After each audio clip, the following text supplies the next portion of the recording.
সুস্থ মানুষ তাকেই বলে যার চারটা দিকই সুস্থ। এরা দুই ভাই ছিল, আমার হাজবেন্ডরা।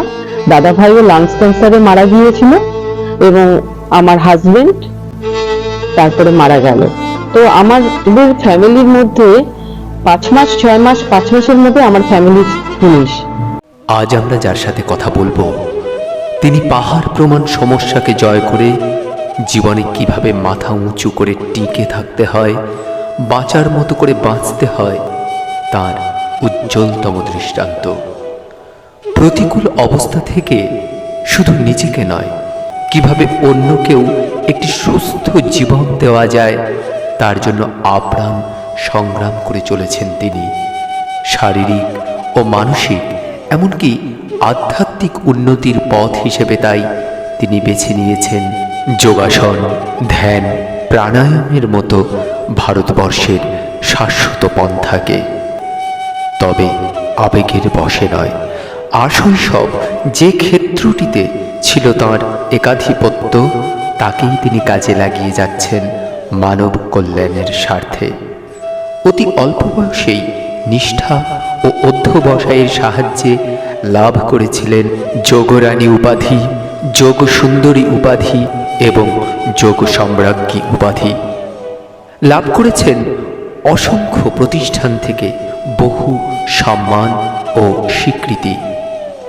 তিনি সান্নিধ্য লাভ করেছেন শ্রী মনতোষ রায়, যিনি বিশ্বশ্রী, তাঁর মতো একাধিক ভারত বিখ্যাত ব্যক্তিত্বের। তাদের কাছ থেকে পাওয়া শিক্ষা আজ তিনি কাজে লাগাচ্ছেন মানুষের সেবায়। শিশু থেকে বৃদ্ধ, পুরুষ হোক বা মহিলা, সবাইকে যোগাসনের ছাতার তলায় আনার এক পবিত্র লক্ষ্যে তিনি নিয়োজিত করেছেন নিজেকে। তার অতীত, বর্তমান ও ভবিষ্যতের নানান দিক জানতে সাবস্ক্রাইব করুন মনের মতো ক্লাসরুম এই চ্যানেলটি এবং অবশ্যই চোখ রাখুন প্রথম থেকে শেষ পর্যন্ত প্রতিটি ভিডিও দেখুন আমাদের এই এডুকেশনাল চ্যানেল মনের মতো ক্লাসরুমের। ডানলবে বিশ্বশ্রী মনতোষ রায়, উনি আমাকে খুব ভালোবাসতেন। এরা আমার সবাই যোগের গুরু এবং আমার অনুপ্রেরণা। ঠিক, যোগাসন এমন এক মন্ত্র যা সুস্থ রাখে মন ও শারীরিক যন্ত্র। আমাদের শৈশবটা ছিল আর বর্তমানকালের শৈশবটা আকাশ পাতাল তফাৎ। আমাদের যেমন পূজাতে জামা কাপড় দিত, কিন্তু আমার ছেলেকে আমার শ্বশুর শাশুড়ি কোনোদিনও জামা কাপড় দেয়নি, ওকে নবেল দিত। অন্ধকারের উৎস হতে উৎসারিত আলো, সেই তো তোমার আলো। কবিগুরুর সেই বাণীকেই আশ্রয় করে আজকে আমরা আমাদের অনুষ্ঠান শুরু করছি। কারণ আজকে আমরা যার সাথে কথা বলবো তিনি নিজে এমন একটি দৃষ্টান্ত, যিনি সমস্ত বাধা নিজের মনোবল দিয়ে, পরিশ্রম দিয়ে, অধ্যবসায় দিয়ে, নিষ্ঠা দিয়ে সব বাধাকে অতিক্রম করে আজকে নিজের একটি পরিচিতি তিনি তৈরি করতে সক্ষম হয়েছেন। আমরা আনন্দিত আজকে আমাদের মধ্যে তাকে আমরা পেয়েছি আমাদের সকলের খুবই প্রিয় মলিদিকে। মলিদি, আপনাকে নমস্কার। নমস্কার। আজকে আমরা দিদির কাছ থেকে অনেক তথ্য জানবো। মলি বোস সরকার কি করে আজকে তার এই পরিচিতি, কি করে সেই সমস্ত বাধা তিনি পার করে আজকের এই জায়গায় এলেন, সে সমস্ত ইতিহাস আমরা জানবো। দেখতে থাকুন আমাদের এই চ্যানেলটি। দিদি, আমরা দেখেছি যে আপনার যে প্রতিষ্ঠান মলিজ যোগা সেন্টার, সেটা আজকে খুবই পরিচিত একটি নাম এবং অনেকেরই একটা ভরসার জায়গা, কিন্তু সেটা তো একদিনে তৈরি হয়নি। সেটা তৈরি করতে অনেক ইতিহাস আছে, অনেক পরিশ্রম রয়েছে, কিন্তু আপনি সক্ষম হয়েছেন, সফল হয়েছেন। কতটা তৃপ্ত মনে হয় নিজেকে এই যে আজকে এই জায়গায় আসতে পেরেছি? আজকে এই যোগাসন কেন্দ্রের পিছনে বিগত 40 বছরের একনিষ্ঠ প্রচেষ্টা, দৃঢ় সংকল্প এবং মানসিক জোরে এই যোগাসন কেন্দ্রটি গড়ে ওঠাতে পেরেছি। পিছন দিকে তাকালে মনে হয় আজকের এই যোগাসন কেন্দ্র, এই পরিশ্রমটা কিছুটা সার্থক হয়েছে। না, কিছুটা নয়, আসলে খুবই সার্থক হয়েছে। আমরা খুবই খুশি, এবং যারা জানে তারা জানে, কিছুটা নয়, যথেষ্ট। এবং হ্যাঁ, এটা বলতে পারি যে আপনার আরো এগিয়ে যাওয়ার বাকি আছে। তো যাই হোক, আজকের এই প্রাপ্তি সেটা তো আর একদিনে হয়নি, বহু ইতিহাস রয়েছে। আপনার ব্যক্তিগত জীবনে এই যে যোগের প্রতি আকর্ষণ, সেটা কবে থেকে সৃষ্টি হলো, বা সেই ক্ষেত্রে কি কারোর অনুপ্রেরণা কিছু কাজ করেছে, সেই ইতিহাসটা যদি আমাদের জানান। হ্যাঁ, অনেক লোকের সাহায্যে আমি এই জায়গাটাতে এসেছি। আমার একটা শ্বাসকষ্টের প্রবলেম হতো ছোটবেলায়। যখন আমি ক্লাস 1-এ পড়ি তখন আমাকে অক্সিজেন দিয়ে রাখা হতো। তখন আমাদের দিনহাটা গার্লস স্কুলের পিটি দিদি বলি লিলি ভট্টাচার্য, তার সাথে দেখা হয় আমার মা বাবার সাথে। মা বাবাকে বলেন যে যোগাসন করার জন্য, যোগাসন করলে এই শ্বাসকষ্টের প্রবলেমটা কমে যাবে। তখন থেকে ওই দিদিমণির হাতে আমি পড়লাম। তো দিদিমণি দাদা নীরেন মজুমদার, উনিও আমাদেরকে এসে এসে করাতেন। উনি ওই থেকেই যোগাসনের যোগাসনটাকে ভালো লাগা, ভালোবাসা এবং নেশায় পরিণত হলো। তাছাড়া আমার আরো অনেক লোকের হাতে আমি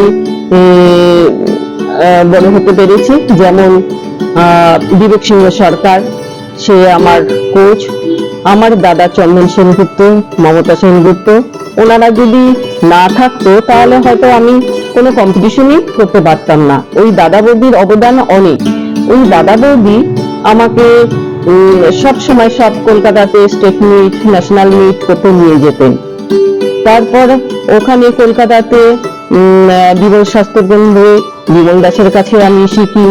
ডানলবে বিশ্বশ্রী মনতোষ রায়, উনি আমাকে খুব ভালোবাসতেন এবং ওনার বড়নগর থেকে বেশি দূর ছিল না বাড়ি। আমি সাইকেল নিয়ে আমার দাদাদের সাথে আমি ওখানে যেতাম। তারপর ঘোষেস কলেজে ডক্টর দিব্যসেন দাস, প্রেমচন্দ্র দাস, তারপর দেবদত্ত দেবা বিশ্বাস। এখন যার কথা না বললেই নয়, সে হচ্ছে পঙ্কজ ভগত স্যার, প্রশান্ত সাউ স্যার। এরা আমার সবাই যোগের গুরু এবং আমার অনুপ্রেরণা। ঠিক, অর্থাৎ বহু গুণী জনের সান্নিধ্য আপনি লাভ করেছেন, এবং তাতেই আজকের এই মলিবোস সরকার তৈরি হতে পেরেছে। এর স্বাভাবিক, যত গুণী জনের সান্নিধ্য আমরা পাবো তত কিন্তু আমরা নিজেরা সমৃদ্ধ হতে পারবো। আর সেই স্বার্থেই, সেই লক্ষ্যেই আমাদের কিন্তু এই প্রচেষ্টা। আপনারা সঙ্গে থাকুন। আমাদের প্রতি রবিবারের অনুষ্ঠানে অনেক গুণীজনের আমরা নিয়ে আসি, এবং তাদের কথাই কিন্তু আমাদের পথ চলার পাথেও। তো দিদি, আপনি নিজে ব্যক্তিগতভাবে ছাত্র জীবন থেকেই প্রয়োজনে, বিশেষ কারণে এই যোগের সঙ্গে যুক্ত হয়ে পড়েছিলেন, কিন্তু শুধুমাত্র অসুস্থ হওয়ার পরেই যোগা করতে হবে এমন তো নয় ব্যাপারটা। ছাত্রছাত্রীদের প্রত্যেকের জন্য যোগাসন কতটা গুরুত্বপূর্ণ বিষয়, কেন তারা যোগের সঙ্গে যুক্ত হবে, সেই বিষয়টা যদি একটু খুলে বলেন।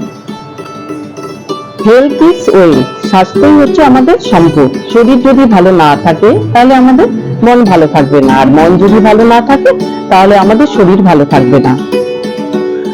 প্রথাগত শিক্ষা, আধুনিক শিক্ষা, গতানুগতিক শিক্ষা, এগুলো ছাত্রছাত্রীদের অবশ্যই প্রয়োজন, কিন্তু সুস্থ শরীর, সুস্থ মন, সঠিক অনুভূতি, মানবিকতা বোধ, আধ্যাত্মিকতা বোধ, এগুলো মানুষের খুব প্রয়োজন। এগুলো যদি থাকে তাহলে সে মাথা উঁচু করে দাঁড়াতে পারবে, তার নিজের মনের জোর বাড়াতে পারবে এবং একটা জায়গায় ঠিক দাঁড়াতে পারবে। তাই ছাত্রছাত্রীদেরকে বলবো তারা যোগাসন করতে হবে। যোগাসন এমন এক মন্ত্র যা সুস্থ রাখে মন ও শারীরিক যন্ত্র। তাই দীর্ঘ শ্বাস প্রশ্বাসের সঙ্গে যোগাসন করলে শরীর ভালো থাকবে, মন ভালো থাকবে এবং নিজের চরিত্র গঠনকে তৈরি করতে পারবে। সুতরাং সুস্থ থাকুন, ভালো থাকুন, যোগাসন করুন। একদম, এই বিষয়টাই আমি বলতে চেয়েছিলাম যে শুধু শরীর নয়, যোগাসনের প্রভাব কিন্তু শরীর এবং মনে এবং আরো অনেক গভীরে, সেই বিষয়গুলোতেও আমরা ধীরে ধীরে যাব।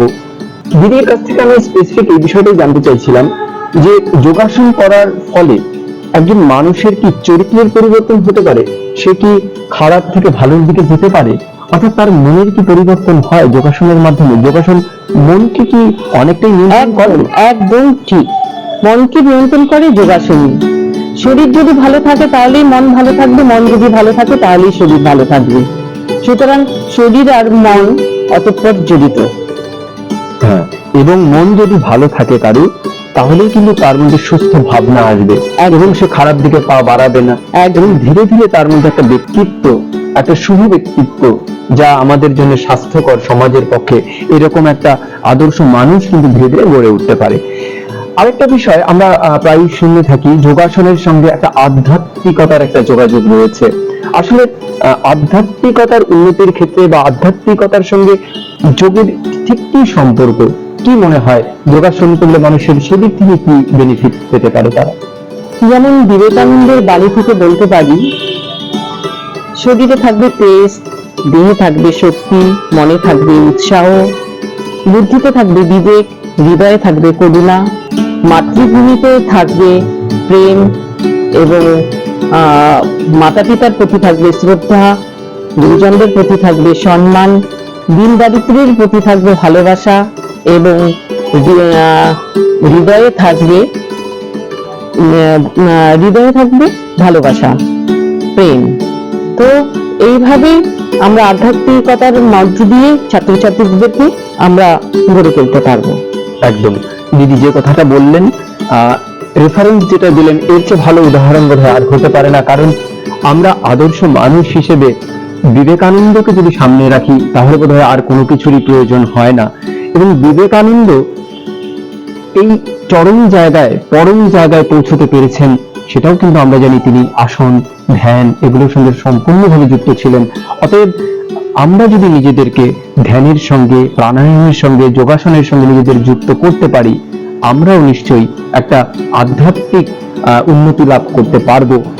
এবং আজকের এই অনুষ্ঠানের মধ্য দিয়ে আমরা আরো নানান তথ্য কিন্তু জানবো, কিন্তু তার মাঝখানে একটি কথাই বলছি, যদি আপনাদের বিশেষ কোনো প্রশ্ন দিদিমণির কাছে থেকে থাকে, দিদির কাছে থেকে থাকে, আপনারা কিন্তু নিঃসংকোচে আমাদের এই চ্যানেলে যে কমেন্ট বক্স রয়েছে, সেই কমেন্ট বক্সে আপনারা আপনাদের প্রশ্ন জানাবেন।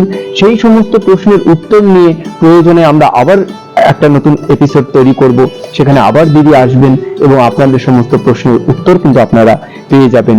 যদি আপনারা আমাদের সঙ্গে থেকে আমাদেরকে সমৃদ্ধ করতে চান, আমাদের উদ্যোগকে সহযোগিতা করতে চান, তাহলে অবশ্যই প্রথমেই সাবস্ক্রাইব করে রাখুন এই চ্যানেলটি, এবং ভিডিওগুলো কেমন লাগছে লাইক করুন, শেয়ার করুন, কমেন্ট করে জানান। দিদির কাছ থেকে যে বিষয়টা আমরা জানতে চাইবো, যে দিদি আপনার ছোটবেলা এবং বর্তমান কালের যে ছোটবেলা, এখনকার শৈশব, কোনো পার্থক্য লক্ষ্য করেন কি? মানে আপনার শৈশব কিভাবে কেটেছে আর বর্তমানের শৈশব কিভাবে কাটছে, সেই তুলনামূলক বিষয়টা যদি একটু আপনার দৃষ্টিতে জানান। আমাদের শৈশবটা ছিল আর বর্তমানকালের শৈশবটা আকাশ পাতাল তফাৎ। কারণ আমাদের সময় আমাদের খেলা, পড়া, ঘুম, এটা ছিল আমাদের পৃথিবী। আর এখনকার যুগের সন্তানরা শুধু তাদের কেরিয়ার তৈরি করার জন্য দৌড়, তাদের কাছে খেলাধুলা করার কোনো সময় নেই। এটাই বিশাল পার্থক্য। একদম। এবং এই প্রসঙ্গে আমার মনে পড়ছে, আর জানি না দিদির এই অভিজ্ঞতা নিশ্চিত হয়েছে হয়তো, আমাদের সময় কিন্তু আমরা সুযোগ পেলেই মাঠে দৌড়ে যেতাম, হই হই রই রই, এবং পাড়ায় যে বাচ্চা কাচ্চা আছে জানা যেত। এখন যে একটা পাড়ায় কয়টা বাচ্চা আছে সেটাও বোঝা যায় না, একদমই না। এমনকি আমরা পড়াশোনার সময় আমরা চিৎকার করে রিডিং পড়া যাকে বলে, আমরা চিৎকার করে পড়তাম, গান গাইতাম, আবৃত্তি করতাম। আর এখনকার বাচ্চা কাচ্চা ওই যে হাতের মধ্যে একটা ফোন নিয়ে বুঝে পড়ে আছে, একটা অসহায় পরিস্থিতি তৈরি হয়ে গেছে। একদম। তো এই জায়গাটা আমাদের কাম্য নয়, এখান থেকে আমাদের বেরিয়ে আসতে হবে। এবং এই বেরিয়ে আসতে গেলে একজন অভিভাবকের কি দায়িত্ব থাকা উচিত, কিরকম দায়িত্ব পালন করা উচিত? একজন মানুষ সে ধীরে ধীরে বড় হবে, সে শুধু নম্বর পাবে না আদর্শ মানুষ হবে, সেক্ষেত্রে একজন অভিভাবকের কিরকম দায়িত্ব পালন করা উচিত, আপনি যদি আপনার অভিজ্ঞতা থেকে ব্যাপারটা খুলে বলেন। অভিভাবকদের সবসময় ছেলে মেয়েদেরকে গাইড করা দরকার, যে শুধু নম্বরের জন্যই শিক্ষা নয়, ভালো লেখা লিখতে হবে, ভালো পড়তে হবে এবং খেলাধুলা করতে হবে। ফার্স্ট সেকেন্ড হতেই হবে এমন কোনো কিছু নেই। আমার যেমন শ্বশুর আমার ছেলেকে গাইড করতো, সে সবসময় বলতো তোমাকে ফার্স্ট সেকেন্ড হতে হবে না, কিন্তু তোমাকে তোমার লেখাটা যেন খুব ভালো হয়, তুমি যাতে খুব ভালো লিখতে পারো। আমাদের যেমন পূজাতে জামা কাপড় দিত, কিন্তু আমার ছেলেকে আমার শ্বশুর শাশুড়ি কোনোদিনও জামা কাপড় দেয়নি, ওকে নবেল দিত। তো বলতো যে এই নবেল তুমি পড়লে তুমি অনেক কিছু জানতে পারবে। তো সেই জন্যই এটাই আমার কাছে ভালো লাগতো। মাঝখানে খুব কষ্ট হতো যে আমার একটাই মাত্র ছেলে, তো জামা কাপড় দেয় না, কিন্তু এখন ভাবি যে কত বড় উপকার করে গিয়েছিল যে আমার ছেলে এখন কোনো গাইড ছাড়াই নিজে বড় হয়েছে এবং চাকরি করছে। বাহ, খুব সুন্দর একটি দৃষ্টান্ত। ঠিক এর সঙ্গে খুব রিলেটেড একটা প্রশ্ন, যে আমরা প্রথমেই যে বিষয়টা আলোচনা করেছিলাম যে একজন আদর্শ মানুষ হতে গেলে, সুস্থ শরীর সুস্থ মন পেতে গেলে যোগাসন আমাদের কিন্তু অবশ্যই দরকার। এই যোগাসন চর্চায় অভিভাবকদের কিরকম ভূমিকা থাকা উচিত, তাদের সন্তানদেরকে কতটা গাইড দেওয়া উচিত বলে আপনি মনে করেন? দেখুন,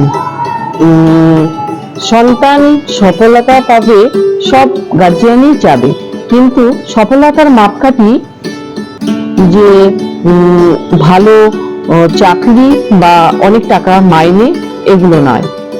সফলতার মাপকাঠি হবে সুস্থ শরীর, সুস্থ মন, সুস্থ চিন্তা এবং একটু ক্ষমাশীল হওয়া, একটু ধৈর্যশীল হওয়া, একটু বিনয়ী হওয়া, সমাজ এবং পরিবারের সাথে একটু ভালো সম্পর্ক রাখা। এগুলি অভিভাবকদের উচিত সন্তানদেরকে গাইড করা এবং সেইভাবে তাদের উৎসাহ করা। এবং সেই ক্ষেত্রে তারা যদি তাদের সন্তানদেরকে যোগাসনের সঙ্গে যুক্ত করতে পারে, বিষয়টা আরো খুব সহজ হয়ে যায়।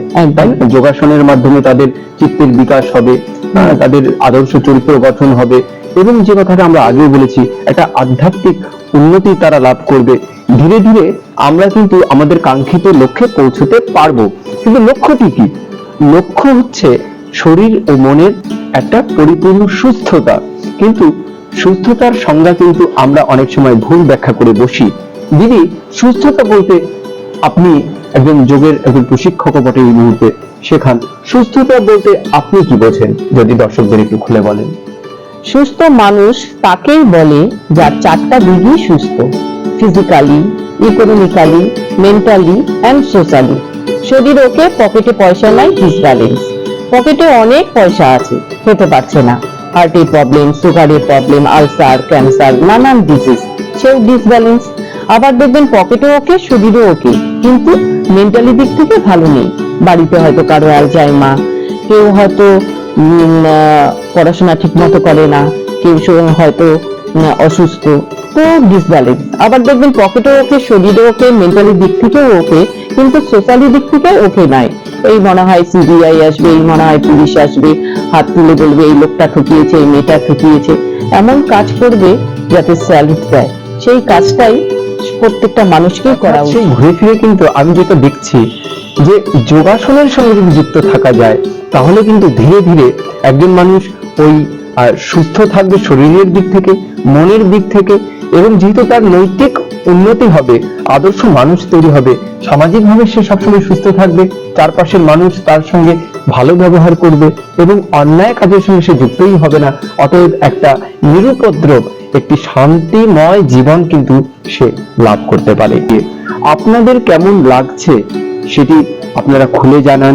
দিদিকে যদি আপনাদের ধন্যবাদ জানাতে হয়, কৃতজ্ঞতা জ্ঞাপন করতে ইচ্ছে হয়, অবশ্যই কমেন্ট বক্সে এসে কমেন্ট করে জানান কেমন লাগছে।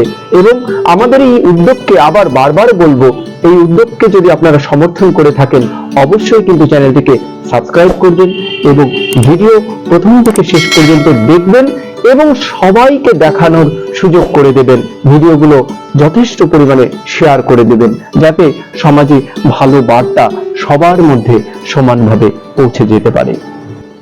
এবারে আমরা দিদির কিছু ব্যক্তিগত জীবনের অভিজ্ঞতা কথা জানবো। আমরা জানি আপনারাও খুবই উৎসাহী আমাদের গুণীজনদের ব্যক্তিগত জীবনের নানা ওঠা বসা, টানা পড়েন, চড়াই উতরাইয়ের যে কাহিনী, সেই কাহিনী শোনার জন্য আপনারা উদ্গ্রীব। আমরা সেই প্রসঙ্গে অনেক তথ্য আমরা আজকে জানবো। তো মনিদি, আপনার জীবনের সবচেয়ে আনন্দের দিন কোনটি যদি আমি জিজ্ঞাসা করি, কোন কথা মনে পড়ছে? আমার জীবনে আনন্দের দিন যেদিন আমার ছেলে চাকরি পেয়ে প্রথম উপার্জনের টাকা আমার হাতে তুলে দিয়েছিল, সেই দিনটি আমার খুব আনন্দের দিন ছিল।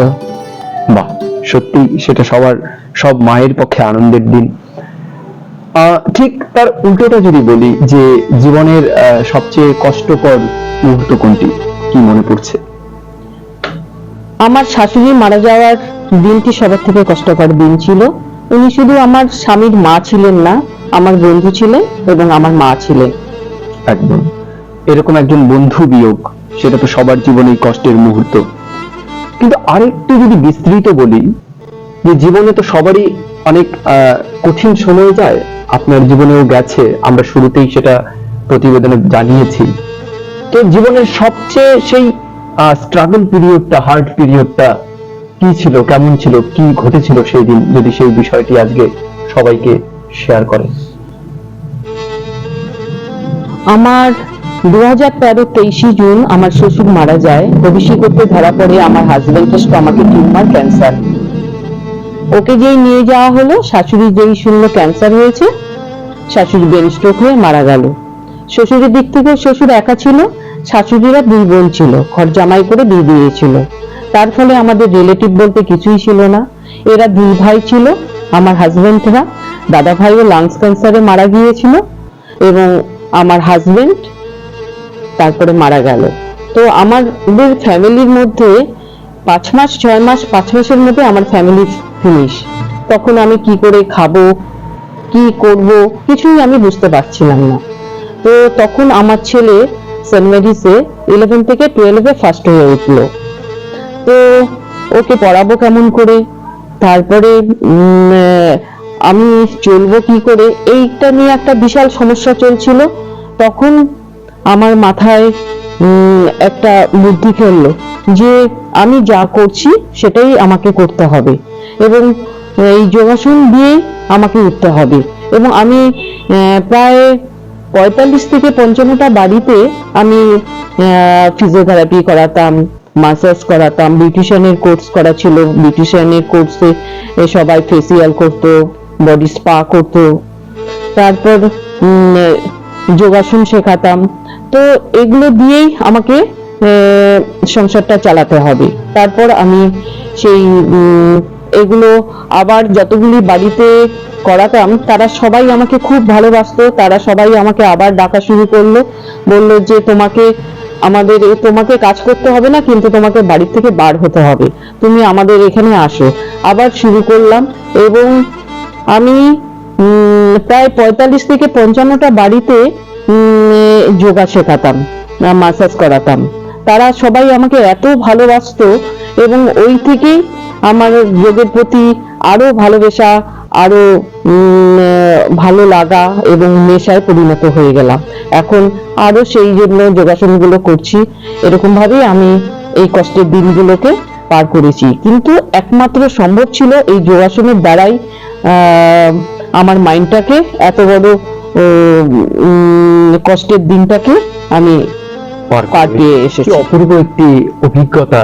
আমরা শরীরের উন্নতি, মনের উন্নতি, এই সমস্ত ঘটনা জানি, কিন্তু অর্থনৈতিক ভাবেও যোগাসন কি করে বন্ধুর মতো পাশে দাঁড়িয়েছে দিদিমণির, সঙ্গে দিদিমণির জীবনে, সেই ইতিহাস আজকে আমরা জানলাম এবং সত্যি দিদি মুগ্ধ হলাম আমরা।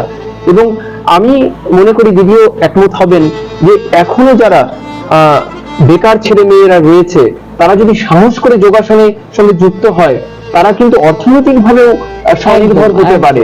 তারা যদি নিজেদেরকে তৈরি করতে পারে, এবং সবচেয়ে ভালো লাগা, এর মতো পবিত্র কাজ বোধ হয় আর দ্বিতীয়টা হতে পারে না।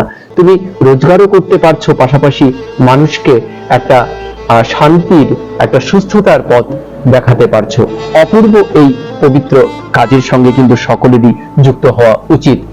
আচ্ছা দিদি, আরেকটা বিষয়, মানসিকভাবে যারা অবসাদগ্রস্ত, যারা বিভিন্ন রকম প্রতিকূল অবস্থায় রয়েছে এই মুহূর্তে, অর্থনৈতিক ভাবে নয়, শুধু মানসিক ভাবেই এই অবসাদ দূর করার ক্ষেত্রে যোগাসন কতটা সহযোগিতা করতে পারে, এবং যেটা আমরা শুনি যোগাসনের সঙ্গে আর কি কি করা উচিত মনকে শান্ত রাখতে গেলে, ধ্যান, প্রাণায়াম, এই বিষয়গুলো যদি একটু বলেন।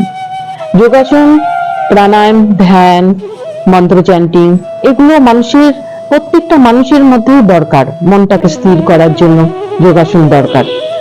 দেহ, মন, আত্মা, মানব জাতির তিন সত্তা, এদের চিনতে পারাটাই প্রকৃত বুদ্ধিমত্তা। যোগাসন এমন এক মন্ত্র যা সুস্থ রাখে মন ও শারীরিক যন্ত্র। তাই দীর্ঘ শ্বাস প্রশ্বাসের সঙ্গে যোগাসন করতে হয়। এবং ধ্যান হচ্ছে একগ্রতা। ছোট ছোট বাচ্চাদের মনোসংযোগ আনার জন্য ধ্যান করা অবশ্যই প্রয়োজন।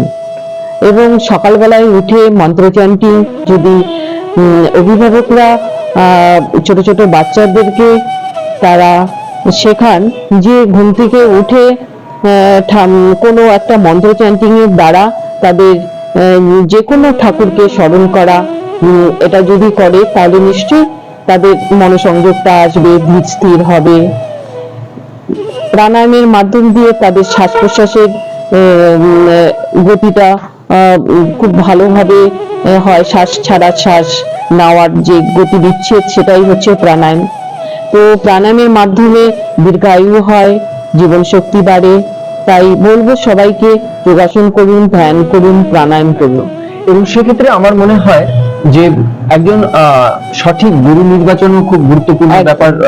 এক্ষেত্রে যদি আশেপাশে যেখানেই হোক কোনো সঠিক যোগাচার্য যারা আছেন, যারা শেখান, তাদের সান্নিধ্যে এসে কিছুদিন অন্তত একটু দেখে নিয়ে তারপর সঠিকভাবে করা যায়, তাহলে হয়তো আমরা কিন্তু আরো বেশি উপকারটা পেতে পারি সঠিকভাবে। ঠিক, কিন্তু আমাদের এত কিছু তথ্য আমরা জানি, আমরা অনেক জানি, আজকের যুগে ইনফরমেশনের যুগ, হিউজ ইনফরমেশন আমাদের রয়েছে, কিন্তু আমরা কিন্তু মানি কম, জানি বেশি, মানি কম।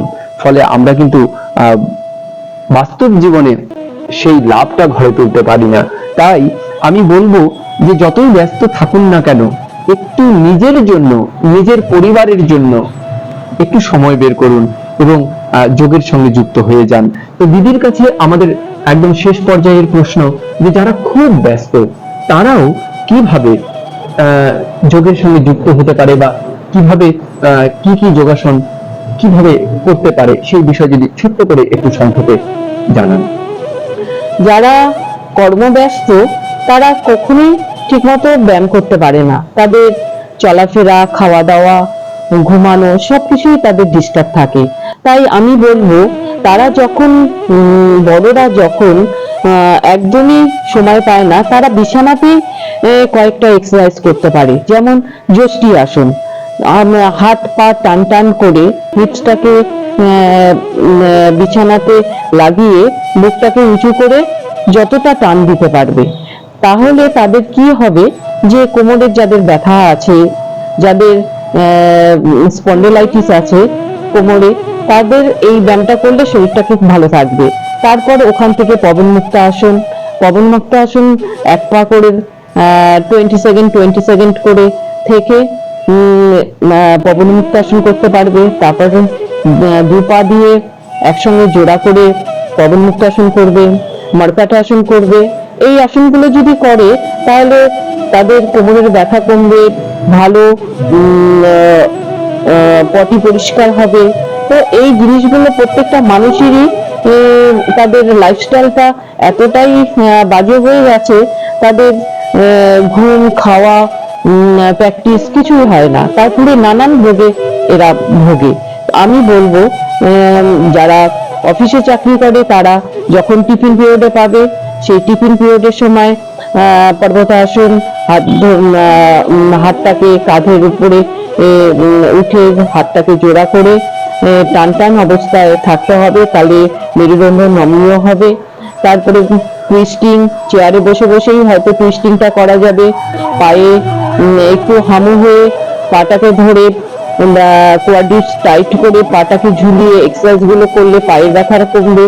এইভাবে যারা একদম কর্মব্যস্ত অফিসে যারা থাকে তারা এরকম ভাবে করতে পারে। আর যা ছোট ছোট বাচ্চারা তারা তো সবসময়ই করবে, তাদের যেমন পদ্মাসন, গোমুখাসন, উষ্ট্রাসন, শশাঙ্গ আসন, এইসব আসনগুলো 5 থেকে 10 বছর পর্যন্ত করতে পারবে। এবং 11 বছরের ছেলে মেয়েরা সর্বাঙ্গাসন, মৎস্য আসন, উষ্ট্রাসন, চক্রাসন এসবগুলো করবে।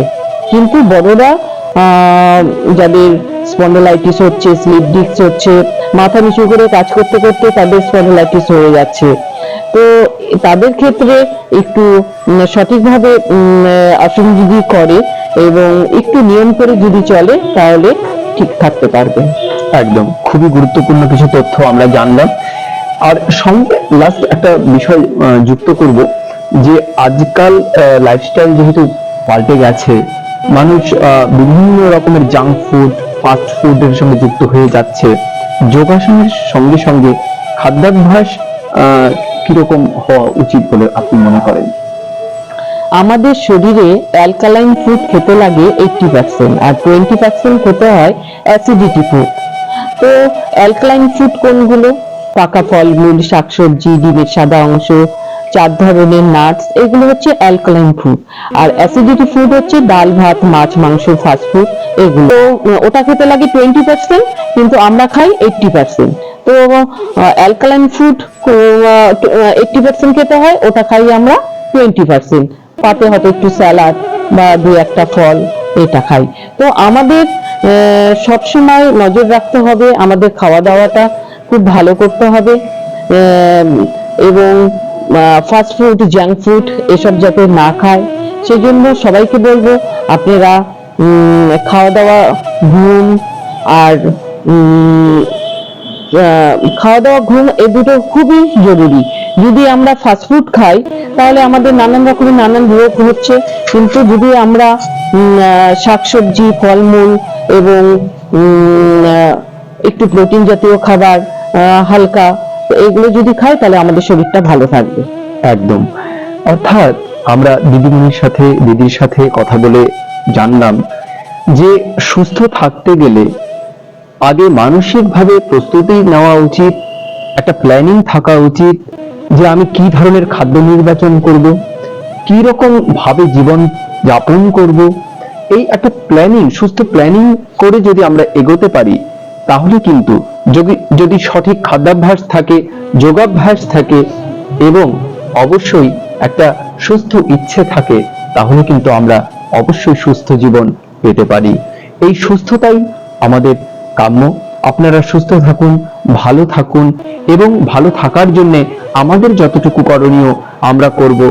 আজকের এই অনুষ্ঠান যদি আপনাদের ভালো লাগে, কতটা ভালো লাগলো, আর কি কি জানতে চাই, সব বিষয়ে আপনারা কমেন্ট করে জানান। এবং আবার বলছি, আমাদের সঙ্গে থাকুন, এই চ্যানেলটিকে সাবস্ক্রাইব করে আমাদের এই পথ চলাকে আরো মজবুত করে তুলুন। আজকের মতো এখানেই। আগামী রবিবারে আবার কোনো গুণীজনের সঙ্গে আমরা মিলিত, অবশ্যই আমরা সমৃদ্ধ করতে পারবো নিজেদেরকে। আজকের মতো এখানেই শেষ করছি। সবাইকে ধন্যবাদ জানিয়ে শুভরাত্রি। নমস্কার। নমস্কার।